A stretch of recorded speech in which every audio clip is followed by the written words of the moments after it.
Hi, my name is Alex Williams. I'm the founder of the online animation school Animation Apprentice, head of animation at Escape Studios, and I run the online MA in 3D animation at Bucks New University. And one of the things that I talk about a lot often in the classroom and also online is about the importance of doing small freelance jobs.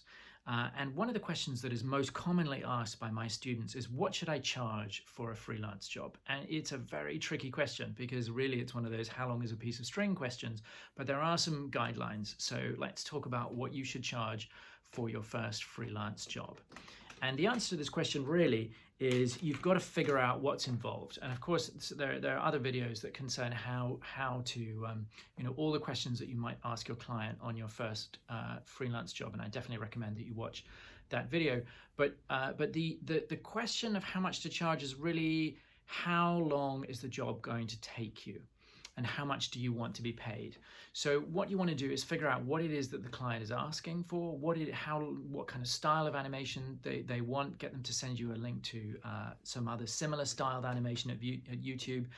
Do a little test yourself, figure out, roughly how long is this going to take you? Is it going to take you a week? Is it going to take you a day? Is it going to take you 2 weeks?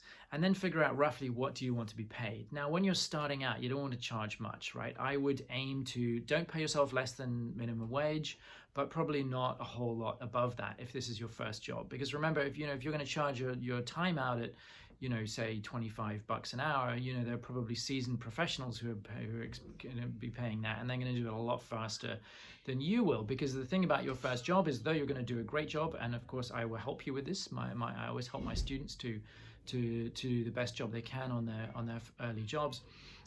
It's going to take you a little bit longer because you're just not going to have had that level of practice that you would have if you've been doing this for a while. So really the answer to the question, how much you charge, is figure out how long it's going to take, just roughly. Get a feeling, like if it's 30 seconds of animation, how much are you going to be able to do every day? If let's say you're working an 8-hour day, how many seconds of animation do you think you can do? And always add a little time, right? Build a little extra padding in it, because it's going to take you longer than you think. And you're going to need to get client approvals. You're going to have to show it to the client. You're going to have to get feedback. The client's going to want changes. So things don't always go according to plan exactly. But you don't want to go broke on the job, but equally you don't want to charge them so much that they could go and get it cheaper just by going to an agency or to an established professional. Because the fact is, if they've come to you as a beginner, they've probably not got the biggest budget in the world. Otherwise, they would, they'd be going to someone with more experience. So it's about striking that right balance. Don't charge so little that you go broke. Don't charge so much you lose the job. The fundamental thing, and I can of course always help you with this, is how long is it going to take you to do, and how much do you want to be paid as a daily rate? So how can I help you to become a professional animator? First of all, subscribe to my YouTube channel, get all my free stuff.